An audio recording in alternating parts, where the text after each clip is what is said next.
Assalamualaikum warahmatullahi wabarakatuh. Hamdan wa syukron lillah amma ba'du. Puji dan syukur mari kita panjatkan kehadirat Allah yang mana memberikan kita nikmat iman dan Islam. Dikarenakan nikmat iman dan Islam itu adalah nikmat yang tidak dapat dibandingkan dengan nikmat apapun. Salawat serta salam mari kita curah rimpakan ke junjungan kita yakni Habibana wa Nabiyana wa Maulana Muhammad Sallallahu Alaihi Wasallam. Langsung saja perkenalkan, nama saya Nazwan Faturrahman Faizi dengan NIM 1213010132 dari kelas C jurusan Hukum Ekonomi Syariah. Saya akan memaparkan sedikit materi tentang sifat hukum sebagai objek kajian politik hukum. Relasi ataupun hubungan antara politik dan hukum itu adalah ikatan yang tidak dapat dipisahkan antara satu dengan yang lain. Maka dari itu muncullah sifat-sifat yang melekat pada hukum itu sendiri sebagai objek kajian dari politik hukum. Di antaranya yaitu fakultatif. Fakultatif adalah hukum yang mengatur atau bisa diartikan juga sebagai hukum yang dalam keadaan konkret hukum tersebut dapat dikesampingkan oleh perjanjian yang diadakan oleh pihak terkait. Seperti contoh dalam pasal 119 KUH Perdata yang berbunyi mulai saat perkawinan dilangsungkan demi hukum berlakulah persatuan bulat antara harta kekayaan suami dan istri. Sekedar mengenai itu dengan perjanjian kawin tidak diadakan ketentuan lain. Jadi persatuan itu di sepanjang perkawinan dan tak boleh ditiadakan atau diubah dengan suatu persetujuan antara suami dan istri. Yang kedua adalah imperatif. Berkebalikan dari fakultatif, hukum imperatif merupakan hukum yang memaksa dan mengikat ataupun harus ditaati.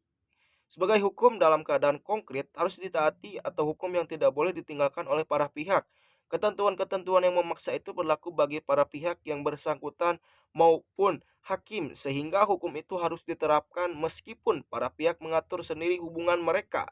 Seperti contoh dalam pasal 913 KUH Perdata yang berbunyi Legitime Portai atau bagian warisan menurut undang-undang ialah bagian dan harta benda yang harus diberikan kepada para ahli waris dalam garis lurus menurut undang-undang yang terhadapnya orang yang meninggal dunia tidak boleh menetapkan sesuatu baik sebagai hibah ataupun orang-orang yang masih hidup maupun sebagai wasiat. Dalam pasal tersebut dijelaskan bahwa mengenai hak waris tidak bisa didasarkan atas apa yang diatur dalam hukum fakultas. Artinya tidak bisa dikesampingkan karena sudah ada peraturan yang mengatur dan mengikat. Hukum imperatif sifatnya memaksa dan harus ditaati. Yang ketiga adalah hukum represif, terciptanya ketertiban dan terciptanya kepatuhan tanpa syarat. Peraturannya keras dan terperinci, kebebasan bertindak, diskresi, persetujuan, kepatuhan, kritik, ketidaksetiaan. Hukum represif sifatnya lebih tegas daripada hukum imperatif.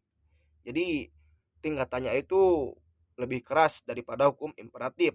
Hukum represif tidak mengenal kompromi dan tidak mengenal kritik. Jadi ketika ada kritik dianggap sebagai ketidaksediaan. Anatomi hukum represif terurai paling sedikit 10 ciri utama. Yang pertama adalah ketertiban menjadi tujuan utama hukum. Jadi dalam represif, hukum ataupun ketertiban menjadi tujuan utama hukum. Tertibnya hukum adalah suatu tujuan. Yang kedua adalah legitimasi atau dasar ketentuan mengikatnya adalah kekuasaan negara. Jadi dasar kekuatan mengikatnya adalah kekuasaan negara. Jadi negara yang berhak untuk mengatur hak-hak tersebut. Yang ketiga, peraturan-peraturannya terumus secara rinci bersifat represif. Yang keempat, alasan perbuatannya bersifat ADHC sesuai dengan keinginan penguasa. Yang kelima, kesempatan bertindak bersifat meresap sesuai kesempatan. Yang keenam, pemaksaan serba mencakupi tanpa batasan yang jelas. Yang ketujuh, moralitas yang dituntut dari masyarakat adalah pengendalian hukum. Yang kedelapan, kekuasaan menempati posisi di atas hukum. Yang kesembilan, kepatuhan masyarakat harus tanpa syarat.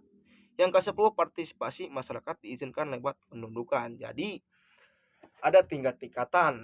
Yang pertama adalah hukum fakultatif, yang kedua imperatif, yang ketiga represif, dan yang paling rendah dari 3 tingkatan itu adalah adalah hukum fakultatif, di mana hukum itu adalah hukum yang ringan. Sekian dari saya, mohon maaf apabila ada kata-kata ataupun bahasa yang tidak mengenakan. Wallahu muwaffiq ila aqwamit thoriq. Assalamualaikum warahmatullahi wabarakatuh.